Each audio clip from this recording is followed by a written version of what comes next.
Does Mystique hold in her hand the key to the downfall of Krakoa? Well, let's hop to the pages of X-Men issue number 20 and find out together, shall we? So then, this penultimate issue for Hickman's time writing the main X-Men book actually revisits a story we haven't seen in a long time.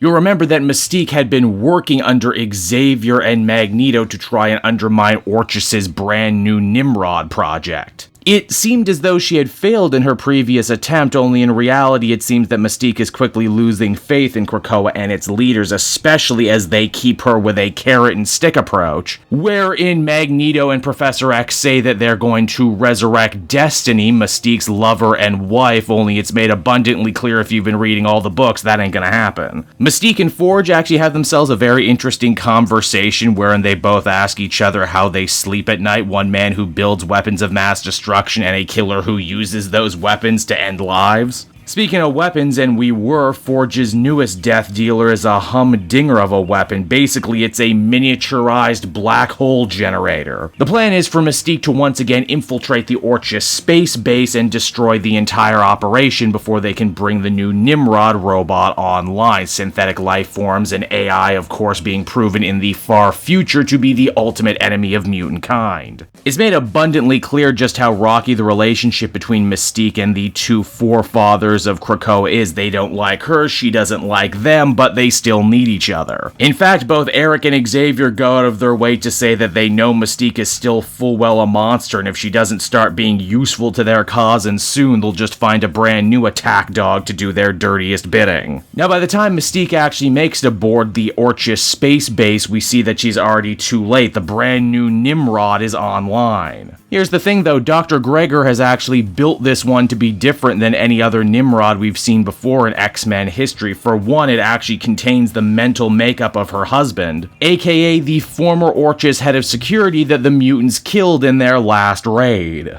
And no, you don't need to be some sort of scholar in fiction to see the clear parallels that they're drawing between Dr. Gregor and Mystique. Mystique is doing horrible things to try and resurrect the woman she loves, just as Gregor is threatening to bring about the end of human and mutant kind to bring back her love. The new Nimrod design is incredibly powerful, with advanced weapon systems, the ability to duplicate, and oh yeah, the ability to smell out mutants wherever they may be, even if they are the world's greatest shape changer like Mystique. This whole mission ends up going tits up right away and a massive firefight ensues. Mystique launches her black hole grenade, and while on its own it probably should have been enough to destroy the entire Orchis space station, she didn't take into account just how amazing this new Nimrod is, or how useful the ability to be in multiple places at once truly is. Unfortunately, there's a rub in this early design, and that is that even though the Nimrod can split into other duplicate forms, doing so means he has to end up splitting what bit of his human mind is still there inside the machine body. Basically, to save Orchis again for the second time, this poor dude has to sacrifice his humanity. Nimrod is ultimately able, though, to get a little revenge on Mystique, fatally injuring her before she's able to return back through the Krakoan portal. He even gets in one hell of a line saying that you were there at my birth and I will be there at the destruction of you and your people. Ooh, man, that's ice cold. Gregor is inconsolable at the loss of her husband, but Omega Sentinel and Dr. Devo are actually more optimistic. Up until this point, the mutants of Krakoa had checkmated Orchis at every stop. Now, though, it seems the organization has created something they truly fear.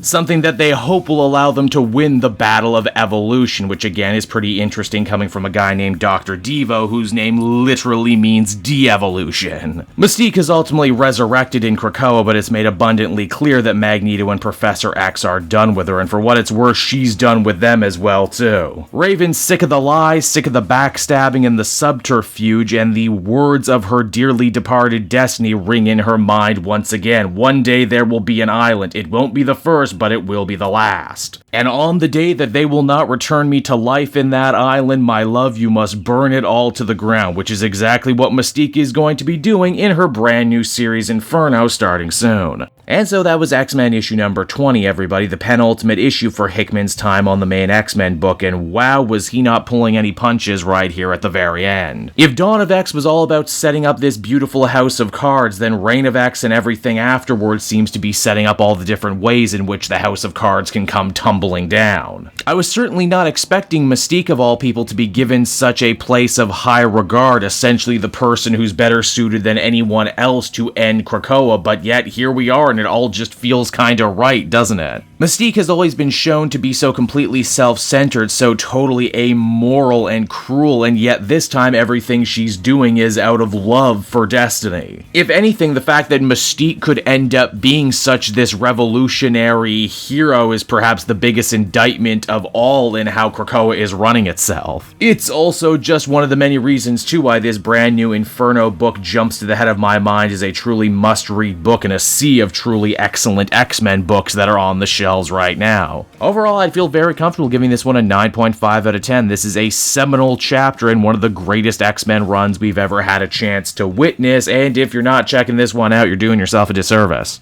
Hey there everyone, it's your old pal Cape Joel again, thanking you so much for watching to the end of the video. I hope you enjoyed it, and if you did, why not check out my Amazon link down in the description. Yes, that's right, the Cape Joel channel officially has its own Amazon storefront now. You can pick up a comic or anything else for that matter, and if you did, you'd really be helping me in the channel. So with that out of the way everyone, I will see you again next time. Bye-bye.